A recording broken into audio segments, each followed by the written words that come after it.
from a planning perspective. If there's any doubt about the lawfulness of the existing use, local authorities should reject the application and consider other ways of ensuring that progress is made. I am happy to meet my honourable friend to discuss the issue further. Yes. We have Shadow Minister Sarah Owen. Thank you, Mr. Speaker. The latest figures from Shelter show that women are 36% more likely than men to be in a constant struggle to afford housing costs or be in arrears. And under this government, nearly 2/3 of people in temporary accommodation are women.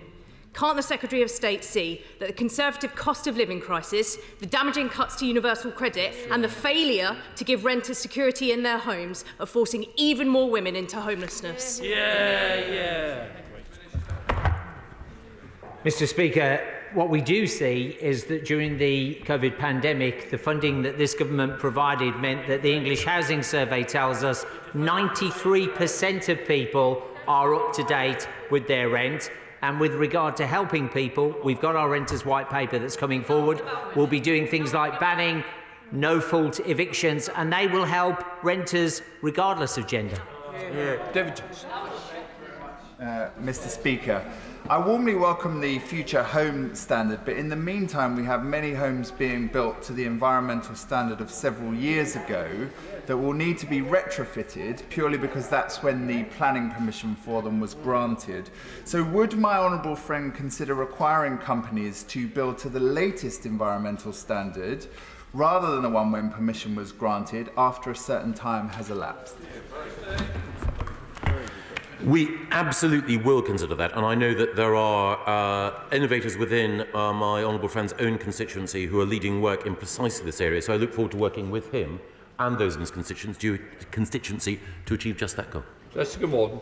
Thanks, Mr. Speaker. Do ministers agree that the Western Gateway Partnership, of which Newport is a part, deserves the same level of recognition and visibility in government as other pan-regional partnerships like the Northern Powerhouse and the Midlands Engine? If so, will ministers appoint a ministerial champion? Yes, and let me consider it. Martin Vickers. Thank you, Mr. Speaker. Barton upon Humber, a market town in my constituency, like many up and down the country, is having to contend with many residential planning applications.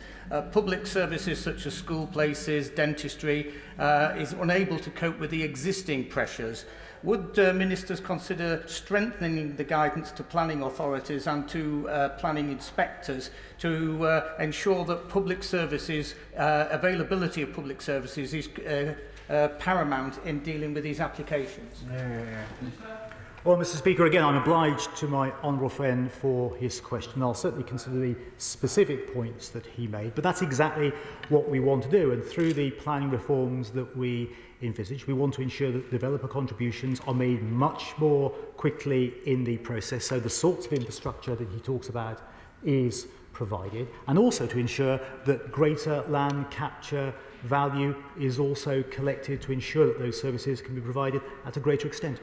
Diana Johnson. Thank you, Mr. Speaker. I'm sure the Secretary of State will have read the latest report from the all-party group on left behind neighbourhoods, which highlighted that there's a cost to the economy of £30 billion due to the health inequalities in our poorest areas.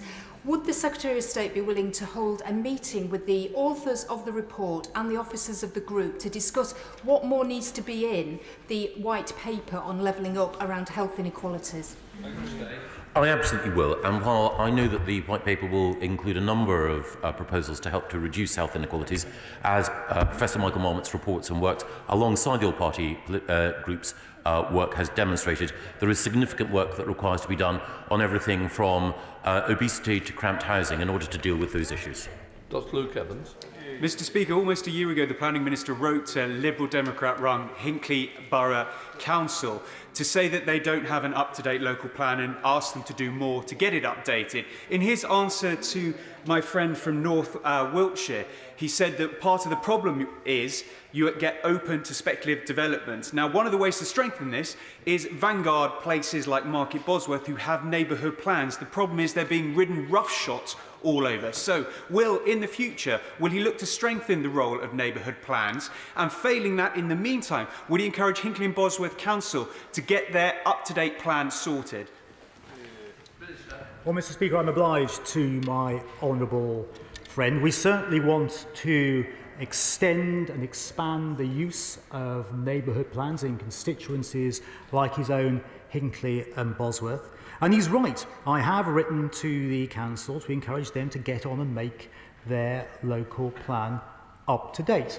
It's nice to see that there are a couple of Lib Dems on duty, Mr. Speaker, because they ought to hear that there is nothing liberal and there is nothing democratic about exposing your local community to speculative development. That is what the people in Hinckley and Bosworth face, and I'm very keen to make sure that my officials work with Hinckley and Bosworth to get that plan in place. Thank you very much, Mr. Speaker. Under the Conservatives, home insulation rates have plummeted. Emissions from homes are higher now than they were in 2015, and the UK has the least energy-efficient homes in the whole of Europe. So, to help struggling families with their spiralling cost of energy bills, will the Minister finally copy-paste Labour's plan to retrofit every single home with a special scheme to help those on low-income households? Well, Mr. Speaker, the government has a number of plans to help ensure decarbonisation of homes for people with low incomes, and I guess a good example of that would be our social housing decarbonisation fund, which has £1 billion committed to it from this year already. Andrew Slew. The state takes steps to make sure that when we build very large new housing developments, it's easy for those new residents to get into their local surgery or new health centre. Well, my right honourable friend makes a very, very important point, and we do absolutely need to make sure that easy access to infrastructure and public services is part of significant housing developments, and I look forward to working with him in order to ensure that is true in South West Bedfordshire and elsewhere. Clive Lewis. Thank you, Mr. Speaker. In my city of Norwich, we've had less levelling up and more vital services just simply levelled.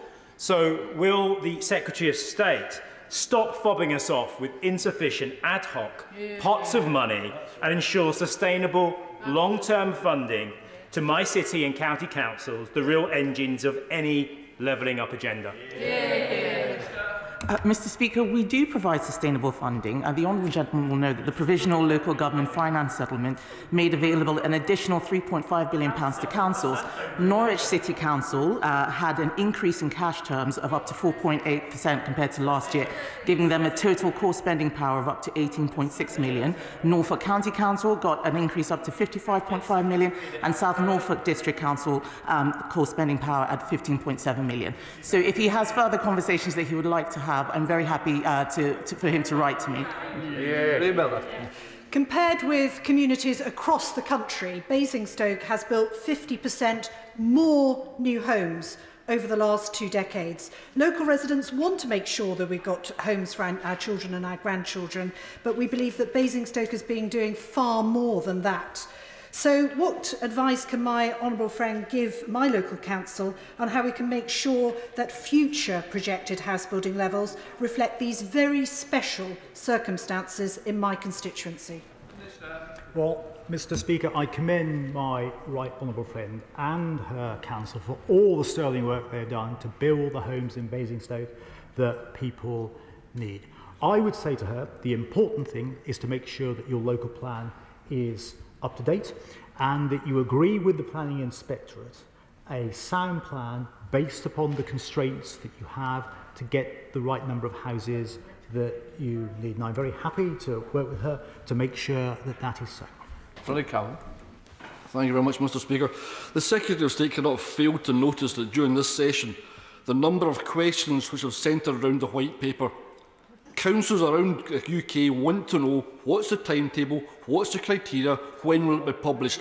Inverclyde want to apply for this levelling up funding. Can you help me? And do you want to come and visit Greenock? I can show you the projects. I've spent many happy hours in Greenock, and I'm looking forward to spending many more. I imagine that time there can only be enhanced, whether in Capulo or anywhere else, with the honourable gentleman. But the key thing about the levelling up fund is that constituencies across the United Kingdom, including in Scotland, have benefited, and I look forward to working with him and others in order to ensure that there are even. No, as a Morton fan, he will appreciate that patience is a virtue. Thank you, Mr. Speaker. The forthcoming Levelling Up White Paper as an opportunity to undo the imbalance in investment in active travel networks between towns and urban areas which get a lot and villages which get very little to connect them. So will my right honourable friend arrange for a meeting with me and one of his ministers, together with members of Potton Town Council and Sandy Town Council, to talk about their active travel network? Yeah. Matt Weston. Thank you, Mr. Speaker. The Secretary of State will be aware that Warwickshire County Council is keen to have some sort of county unitary deal. But he'll also be aware that Warwickshire District and Stratford District Councils recently voted for a combined council, and with the intent of a unitary as well. Should it not be down to not the councillors themselves or the Secretary of State, but the public who decide the future of local government across our country? Well, I welcome the moves across Warwickshire to consider how services can be delivered even more efficiently as part of the economic success story that is the Greater West Midlands. And in particular, can I commend the leadership of Izzy Seckham, the leader of Warwickshire County Council. And I think that the fact that she and her group continue to be re-elected with ever greater levels of support indicates that she is in a strong position to help bring people together across the constituency. Final question, Dr. Neil Hudson. Thank you, Mr. Speaker. Volunteers who serve on our parish councils do an amazing job, and in rural communities such as mine there are significant challenges to attending meetings like transport, adverse weather, work and caring responsibilities. Now, in the pandemic we've seen that virtual and hybrid format works well. Will the Secretary of State look to allowing parish councils to sit in virtual or hybrid format moving forward to increase and widen access and help them work to the best of their ability? Well, I think were it not for the case that during the pandemic we had not allowed councils to meet virtually, not only would we have impaired the effective working of local government, we would never have known about Jackie Weaver, and the country would have been the poorer for it. Can I just commend the work of parish councillors and others and say I am strongly in sympathy with the view that hybrid meetings should continue in order to ensure the maximum amount of efficiency. I think there is a case for saying that there are certain significant local authority meetings that should occur with all councillors present, but what I want to is to proceed by the maximum amount of consensus in order to reflect the maximum level of efficiency and in particular sensitivity to those who serve in constituencies like my honourable friends where the rurality and the dispersed nature of representation is important. Thank you. We now come to the urgent question. I'll just let people leave and then...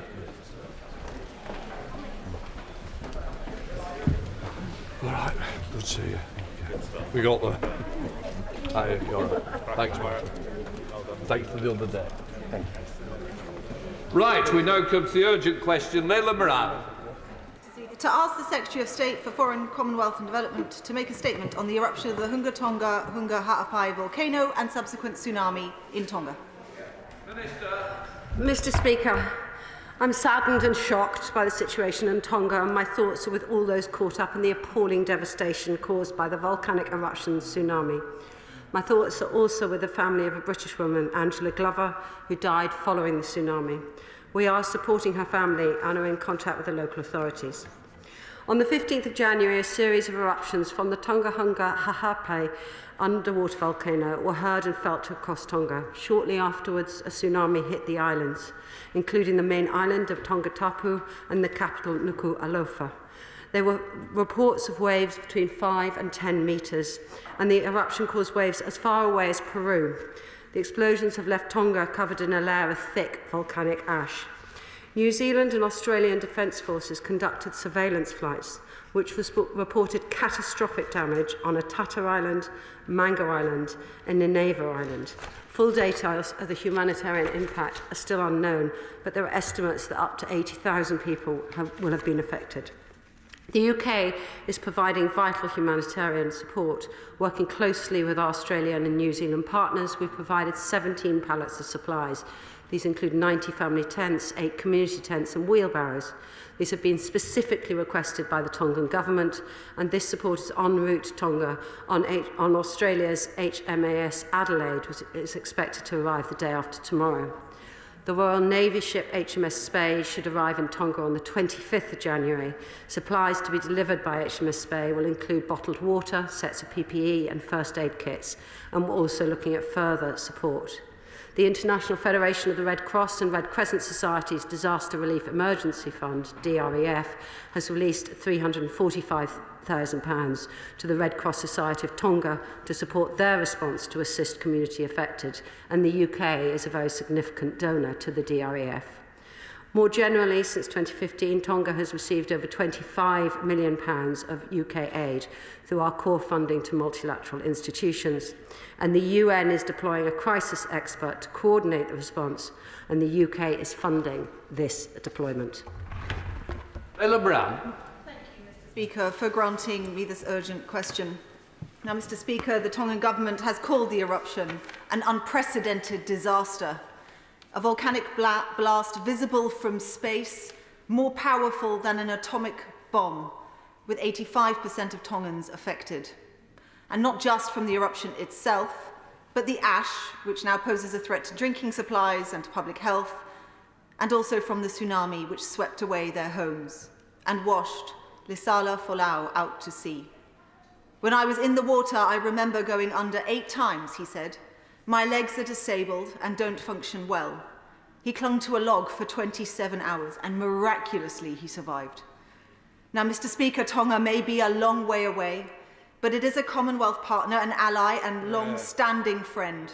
The Tongan High Commissioner has asked me to convey their thanks to the British people for their support. But while I've heard what the Minister said, she will know that none of the money going there is new. Why have we not promised any new bilateral aid for Tonga, given that we have not given them a penny this year? Does the Minister regret the decision to cut aid to our Commonwealth partners more generally by £500 million? And does she accept that the aid cut has left us responding to disasters like this with one hand tied behind our backs? Under our presidency, Mr. Speaker, of COP26, attention was rightly given to the vulnerability of small island developing states like Tonga. Does the Minister not agree that unless we help Tonga fully recover from this crisis, then it will struggle to put the necessary mitigations in place for the even greater climate crisis? Can the Minister answer the following questions also? What conversations has she personally had with Tongan counterparts?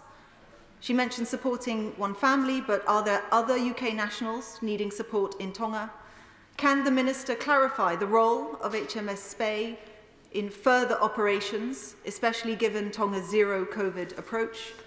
And finally, I note the drift and delay in the government's response to the crisis. It took nearly a week for any kind of an announcement by press release. I tabled name day questions which were due last Friday. I've yet to hear back. Is this indicative of what happens when you relegate development from its seat at the cabinet table? Mr. Speaker, Tonga and the UK have very deep historical ties and are both Commonwealth members. It's a low-lying and extremely vulnerable state to climate change impacts, as the Honourable Member points out, and to natural disasters. And we are working together with other Commonwealth members, including Fiji, New Zealand and Australia, to support Tonga as it recovers from this damage. And it's absolutely right that we should be working hand in hand with our partners. She asked a question about communications. The connectivity, as she knows, has been affected throughout Tonga, including the underseas cable, and repairs to that cable are due to start towards the end of this week, but it will take, I'm told, up to 2 weeks to restore that. In the meantime, the satellite telecommunications have been absolutely invaluable. Our High Commissioner, as she will be aware, our High Commission reopened there just last year, but our High Commissioner has been helping to use her satellite phone not only to communicate communicate with the crisis centre in Wellington, but also to give that phone support to British nationals. In terms of our ongoing support, right now, equipment, these 17 pallets is on, which is what the Tongan government themselves have asked for, and HMS Spey is on its way to arrive shortly with, as I said, water and urgent health supplies, for example. I can't comment any further because we're continuing to monitor the situation and work with partners to assess the full need, which is also actually why the UN crisis management is so important, and that is what we are funding. Mark Paulson. Thank you, Mr. Speaker, and nobody could fail to be moved by the pictures of the devastation in Tonga as a consequence of the tsunami. But there are some good links between Tonga and us here, not least some of the fantastic rugby players, Tongan rugby players who are playing here, including Melekai Feketoa, who has set up a relief fund that's already raised $50,000. Now, Melekai plays for the Wasps in Warwickshire, and the club have said they'll be donating 20% of their ticket revenues from their match this coming weekend. So will the Minister join me in applauding the rugby community for coming together, supporting Tonga in a way that it will always would do? Can I absolutely pay tribute to the rugby players for all they're doing to raise funding for this urgent situation, and wish the Warwickshire Wasps very well in all their matches. I don't know how they intend for the money that they're raising to be distributed, but I would be more than happily make contact with my honourable friends and perhaps put them in touch with the DREF so we can make sure that it gets to those who need it on the ground. Catherine West, the Shadow Minister. Thank you very much, Mr. Speaker. And like many, we've been shocked on this side of the House by the seen and personal stories coming from Tonga. And with communications difficult, I fear that there is still bad news to come. I know the whole House will join with me in expressing our complete solidarity with the people of Tonga and in passing on our condolences to those who have lost loved ones in the tsunami and volcanic eruption. Tonga and the UK have deep and abiding relationships, and I understand that it is actually at Coventry that the Wasps play, but let's leave that one there. And indeed that it's not just across education, culture and armed services, but indeed across both codes of rugby, including Rugby League, which I know that Mr. Speaker will appreciate. So it's not just the union which has the civic society reach, but it's fantastic to hear that clubs are joining together across civic society to help out with the crowdfunding for this terrible disaster. It's right that the UK steps up to the plate to offer support, and I wanted actually to commend the High Commission for the work already undertaken to support the people of Tonga, and also working closely with the Australian and New Zealand Defence Forces to speedily deliver aid. It's so important in the Pacific that things are done with speed.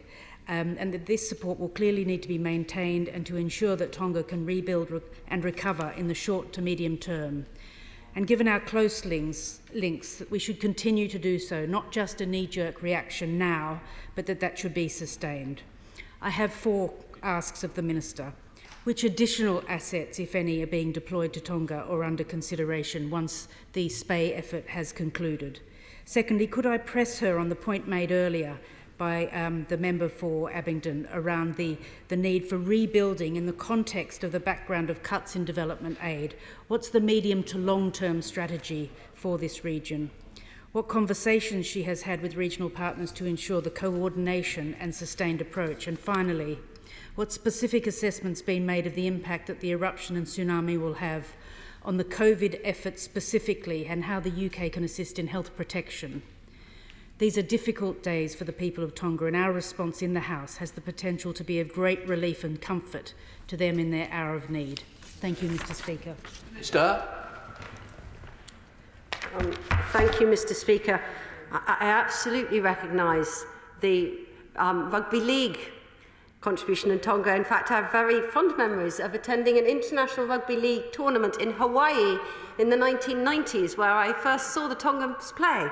But back to more serious matters. As well as HMS Spey that is arriving in Tonga on the 25th of January, we are looking at further support. And the deployment of the UN crisis expert will help coordinate that response, which is why we are funding that response.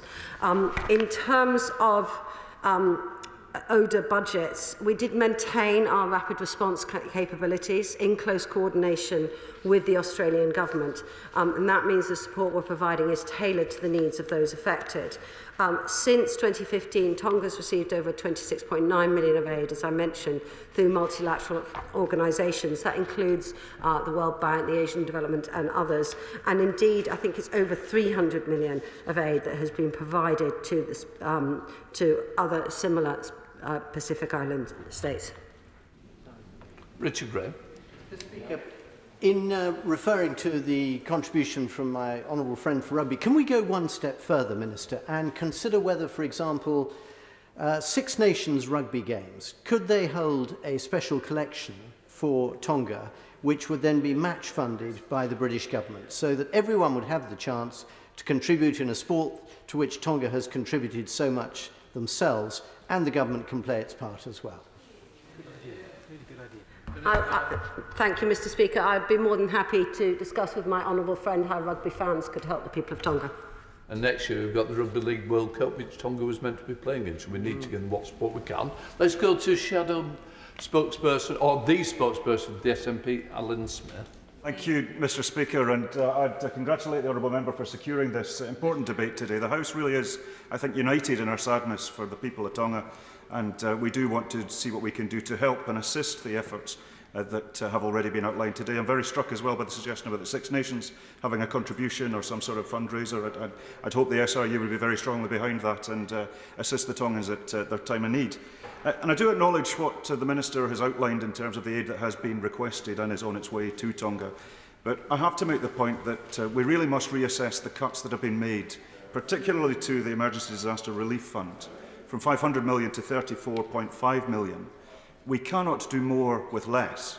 And what we have seen under this administration has been a deliberate, willful cutting of capacity to deal with climate change, international development, and indeed emergency responses. So I really would urge that we continue a long-term engagement with Tonga, but also the wider world, and get these budgets back up to the levels they need to be for the challenges ahead. Thank you. Mr. Speaker, we remain a world leader in international development. In 2020, we were the world's third largest donor. And quite rightly, we've been looking at how that aid is best used, which is why during COP and in the run-up to COP, we announced that more of our funding from the UK would be going towards international climate change. And that is particularly important for supporting the small island developing states on their adaptation and resilience programme. And it's also why it is so important that we've worked towards that delivery of the $100 billion climate finance goal.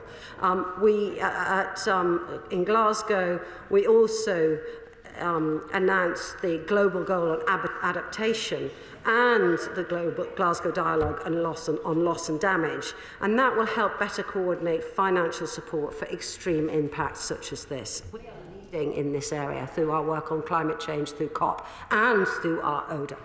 Duncan Baker. Thank you, Mr. Speaker. I'm very reassured by what the government is doing in sending aid to Tonga. Tonga is one of the longest-serving members of the Commonwealth and a real friend of the UK. The islands are largely COVID-free. There are some concerns that aid workers are isolating on arrival, food is being quarantined, and that is delaying somewhat of the relief operation. Can I ask my right honourable friend what discussions that she has had on urgently speeding up this process so the people of Tonga can be helped as fast as possible? Mr. Speaker, I think it's an excellent question. Covid-19 has had little effect on Tonga directly because due to strict border controls, they've had no cases in the community. They did have one case in quarantine on the 27th of October, but it was contained. However, those border closures have deeply affected the tourism industry and impacted the economy. And of course, this will be something for ongoing discussions between Tonga and those who are seeking to support with the humanitarian aid. McCarthy. Thank you, Mr. Speaker.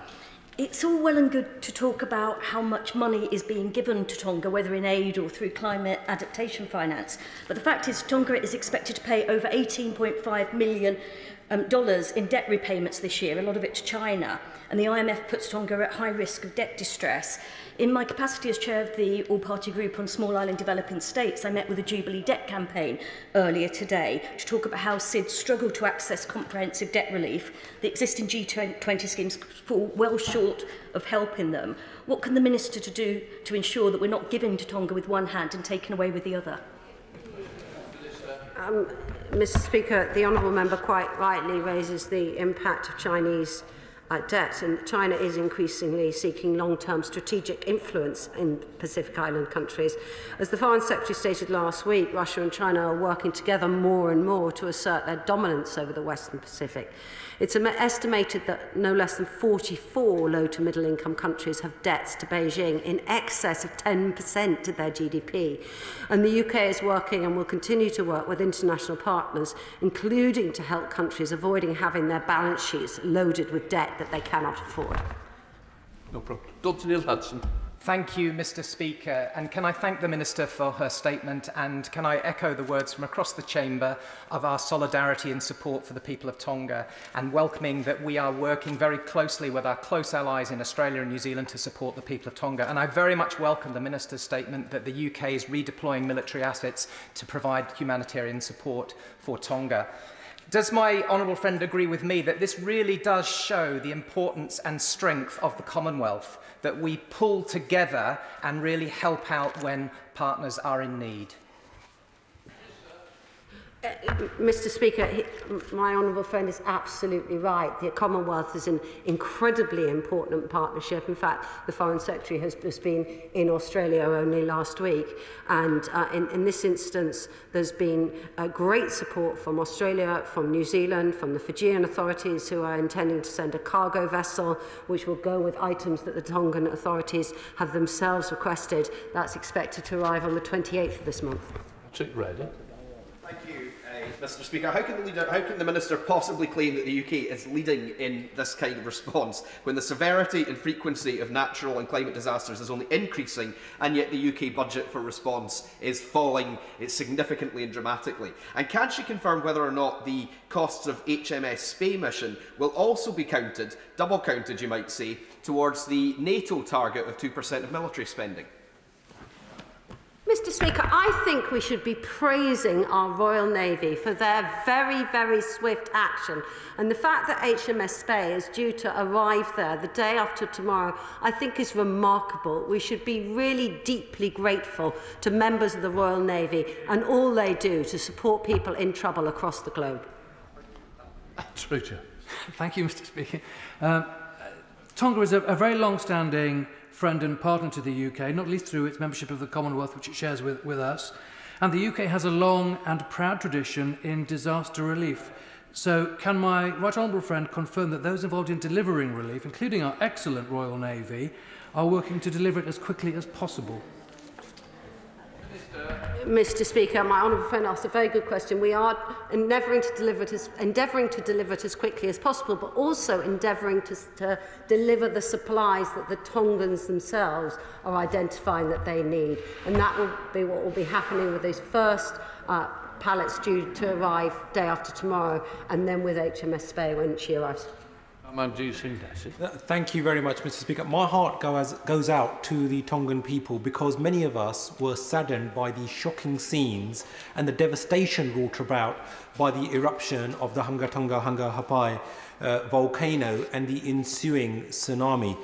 Our international development budget cuts and the cuts to the emergency and disaster relief are widely documented and lamented upon by the poorest communities around the world. But will the Minister ensure that we give the maximum possible support to our friends in Tonga, and that support is actually sustained into the medium to long term, and it doesn't cease immediately after the current crisis has ended? Mr. Speaker, as I said, we remain one of the largest, in fact the third largest donors of international development aid in the world. We are giving the support to the Tongan people that they're requesting at the moment, and I think it's absolutely right that right now we focus on the emergent needs. Sadly, we know that full recovery from incidents like this can take some time, but that is why we're working with the UN, but also with our friends in Australia, New Zealand, and others in the region. Thank you. Luke Potter. Thank you, Mr. Speaker. The tsunami and the effects of the volcano eruption brought back painful memories for many of us who lost friends and relatives in the 2004 Boxing Day tsunami. So we know what pain that many are suffering. We wish Commander Proudman and his crew on HMS Spey the very best for their mission there. But can the Minister look seriously at the long-term consequences of this? The UN estimates that 60 to 70% of livestock-earning households have seen animals perish on the islands, and the agricultural sector in Tonga accounts for 65% of the country's exports. So when the Minister is looking at what medium and long-term support we can offer, can we also include ensuring that some of the poorest farmers in the world and some of those poorest farmers in Tonga are getting the support they need to get back on their feet? Mr. Speaker, as I've said, in addition to the immediate needs, we're also looking at further support. But I would like to point out that we do give significant funding to Tonga and other Pacific Island countries. We tend to do that through our core funding to multilateral organisations, including World Bank, Green Climate Fund and the Asia Development Banks. And indeed, we estimate that since 2015, the Pacific Island countries have received more than £357 million of UK funding through those organisations. And it's often best to work with partners through that type of organisation to make sure that the best long-term support is given. We're now coming to the statement. Can I call the Secretary of State for Transport? Thank you, Mr. Speaker. With permission, I'd like to make a statement about international travel. It's less than 2 months since the first cases of Omicron were confirmed in the UK, the most infectious variant to emerge since the start of the pandemic. But thanks once again to the nationwide army of medical staff and volunteers and the huge public response to the booster programme, today, with over 137 million jabs administered, including nearly 37 million boosters, Britain is now one of the most vaccinated countries in the world, and Omicron is in retreat. And thanks to the decisions that were taken by the Prime Minister, we've managed to turn the tide on the virus in remarkable time, whilst keeping our domestic society one of the most open in the world.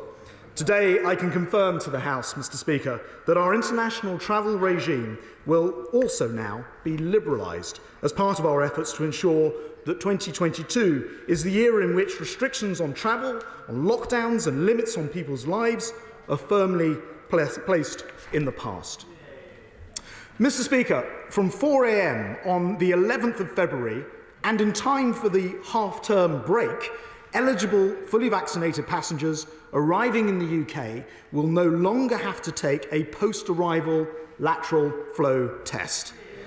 And that means that after months of pre-departure testing, post-arrival testing, self-isolation, additional expense, all that fully vaccinated people will now have to do when they travel to the UK is to verify their status via a passenger locator form. And Mr. Speaker, we promised we wouldn't keep these measures in place a day longer than was necessary. And it's obvious to me now that border testing for vaccinated travellers has outlived its usefulness, and we're therefore scrapping all travel tests for vaccinated people. Not only making travel much easier, but also, of course, saving about £100 per family on visits abroad, providing certainty to passengers, to carriers and vital tourism sector for the spring and the summer seasons. And so, Mr. Speaker, let me explain to the House how this will actually work in practice. For now, we'll maintain our current definition of fully vaccinated for the purposes of inbound travel to the UK. And that means 2 doses of an approved vaccination or 1 dose of a Janssen vaccine. And we'll go further. The measures for those arriving in the UK who do not qualify as fully vaccinated have not changed since last March. So the time has come to review that position too. And today I can announce that passengers who do not qualify as fully vaccinated will no longer be required to do a day 8 test after arrival or indeed to self-isolate. They will still need to fill out a passenger locator form to demonstrate proof of a negative COVID test taken 2 days before they travel, and they must still take a post-arrival PCR test. This is a proportionate system that moves us a step closer to normality while maintaining vital public health protections. Now, for kids travelling to the UK, under 18s will continue to be treated as eligible, fully vaccinated passengers, which means they will not face any tests at the UK border. And today, I'm pleased to confirm that from February the 3rd, 12 to 15-year-old in England will be able to prove their vaccination status via the digital NHS pass for international outbound travel. Again, this should help families plan holidays for February half-term. And Mr. Speaker, reconnecting with key markets, not only to boost the UK economy, but will also help hard-hit aviation sector to take back to the skies. So I can also confirm that from 4 a.m. on the 11th of February, we'll recognise at the UK border vaccine certificates from 16 further nations, and that will include countries like China and Mexico, bringing the vaccine recognition total to over 180 countries and territories worldwide. Mr. Speaker, one of the consequences of COVID and a rapidly changing infection patterns across the world has been the border regime that, while necessary, has at times been complex and confusing and very difficult to navigate. I know that it's been something of a challenge for many people who have been travelling over the last 2 years. So we're also going to simplify the passenger locator form, making it quicker and easier to complete. And from the end of February, we'll also make it more convenient by giving people an extra day to fill out the form before they travel. And whilst the option for a red list of countries will remain in place to provide a first line of defence against future COVID variants of concern arriving from other countries, we are looking to replace the managed quarantine system with other contingency measures, including home isolation, provided we can develop new ways to ensure high levels of compliance. In the meantime, our contingency measures remain available, and as the House knows, there are no countries on the red list currently. But I must make clear, they are only likely to be used, these contingency measures will only be applied if we are particularly concerned about a variant of concern that poses a substantial risk, one which is even greater than Omicron, in other words. Now, the UK Health Security Agency will continue to monitor threats and will maintain a high, effective surveillance capacity, monitoring COVID infections overseas. But I can announce today that over time, we intend to move away from blanket border measures to a more sophisticated and targeted global surveillance system.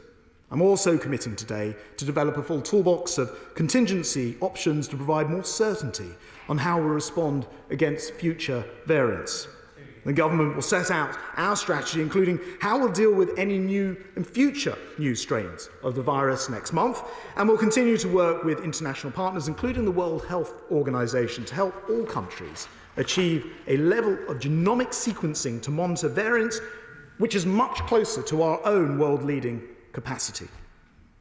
Mr. Speaker, we're moving into a new phase of the fight against COVID. Instead of protecting the UK from a pandemic, our future depends on us living with endemic COVID, just as we live with flu, for example.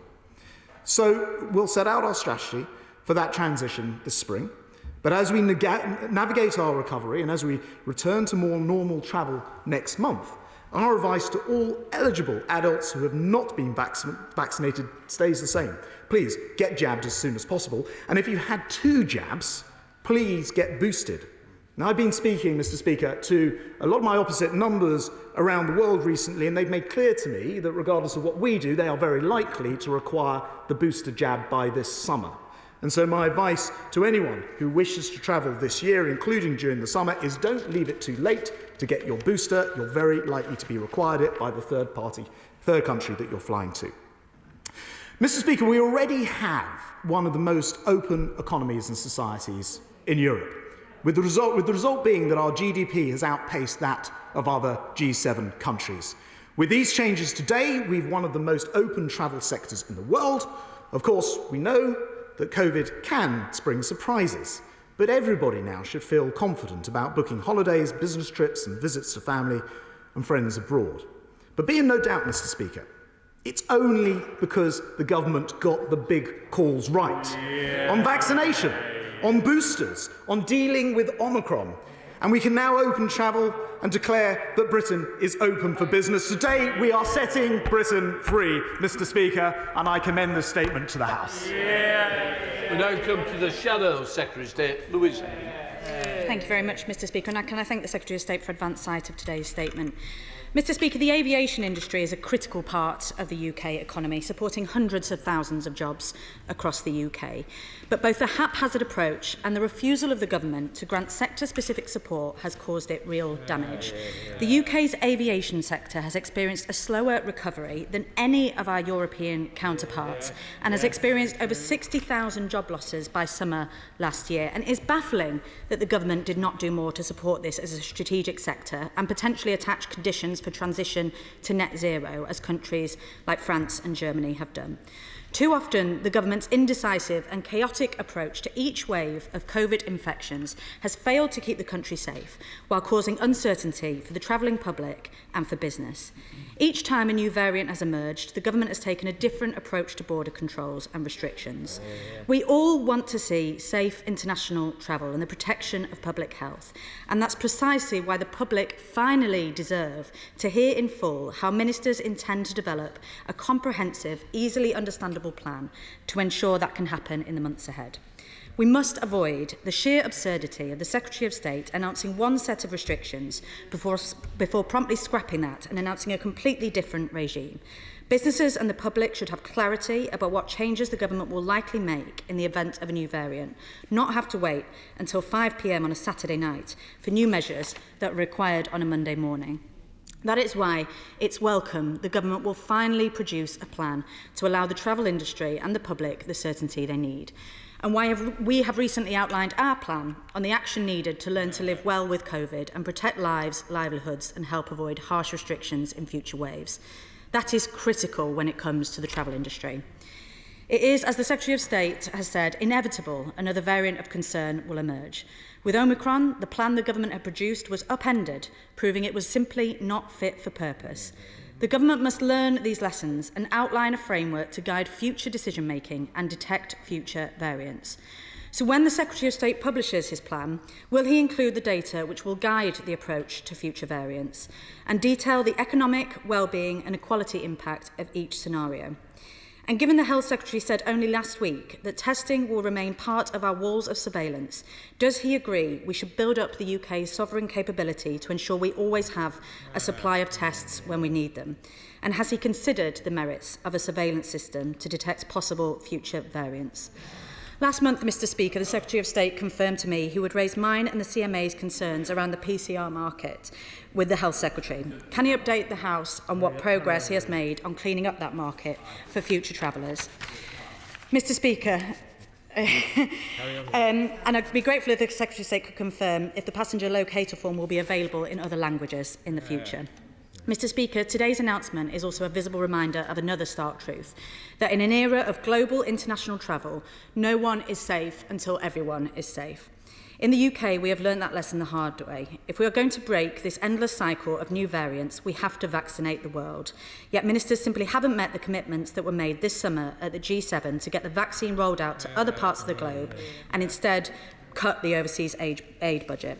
So can the Secretary of State outline what steps his government is taking to deliver on those measures committed to at the G7? Mr. Speaker, living with COVID cannot just be an empty slogan with no plan.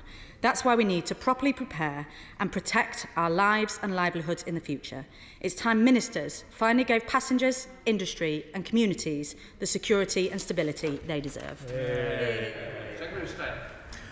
Mr. Speaker, thanks very much to the Honourable Lady for welcoming, I think, the statement today. I understand that she hasn't been in the post very long, but she'll be aware that her predecessors have simultaneously both called for us to tighten up and close the borders whilst simultaneously relaxing and opening them, and often on the same day or a few days apart from each other. But I understand that she's recently come to the post, but there is something that she can do current day, and that is, if she doesn't mind me suggesting, that she may be able to speak to her Welsh Labour governmental counterparts, who are a constant drag on opening up aviation, and I hear that she's very keen that we do move ahead with this plan today. I hope she'll be able to assist in persuading them to always move a little bit more promptly.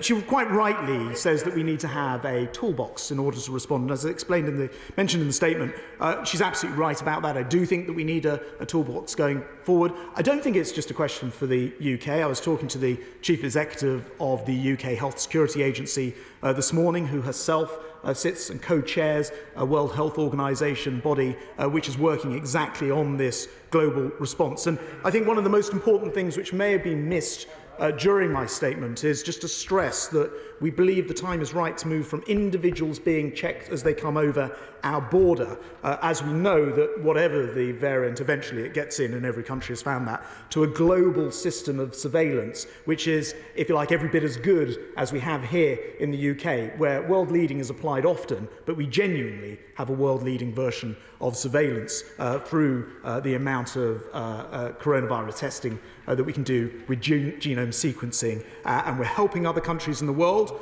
through practical application to catch up with that as well.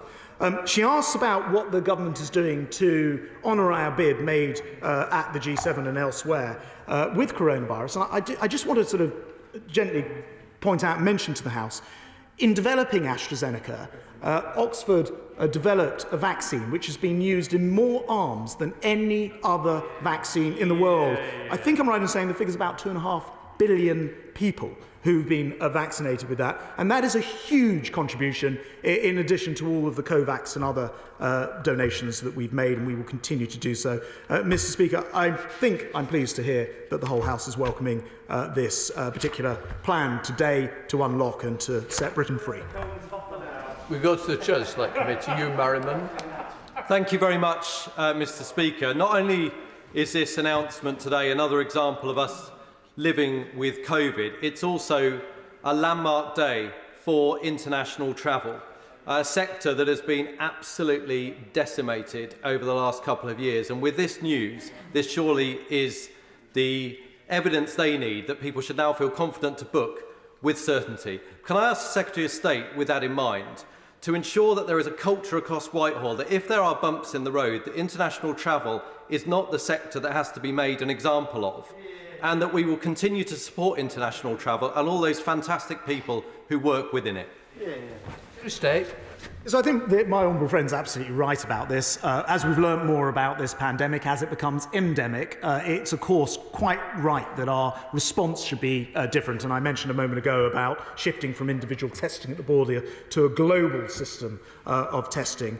So I do give him that commitment. We're looking to now work within a new toolbox which will help to set out a framework. We will always act quickly, of course, if we have to, but I believe the days of having to go back to these big kind of lockdowns at the borders are past. We come to SNP spokesperson Gavin Newlands. Thank you very much, Mr. Speaker, and I thank the Secretary for advance sight of his statement. Once again, though, Mr. Speaker, we have an announcement on coronavirus restrictions being made to the press before being made to Parliament. So, while the Government, and in particular this Secretary of State, desperately try to save the Prime Minister's skin with announcements such as this or the removal of Plan B restrictions generally, Parliament is repeatedly cut out of the loop as the Government throw out policies to placate their base. But we have reached the Omicron peak a little earlier than projected. Indeed, today in Scotland, nightclubs can reopen while the caps on indoor events, table service requirements for venues selling alcohol and social distancing are removed also. But as I heard the Secretary acknowledge, these revised requirements will apply to England only. So can I first ask what discussions he's had with colleagues in devolved administrations about the measures in his statement today, and how those discussions have factored into his decision? And previous changes to travel regs, the devolved administrations were consulted very late and not given adequate time to look over the data and announce a decision simultaneously. And while he proposes to remove the requirement to test on arrival, he will also surely accept that regular lateral flow testing is still imperative in terms of identifying and tracing cases more generally and allowing everyone to travel safely. So what representations has he made to his colleagues in ensuring LFTs remain free on request for everyone, regardless of income?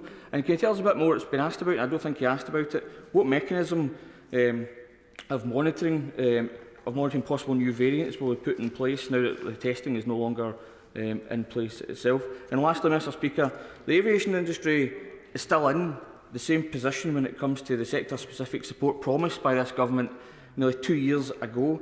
The impact of COVID on travelling patterns and customer behaviour won't end with this statement today. So what plan does he have to fulfil the promises made to the sector at the start of the pandemic for real targeted government support?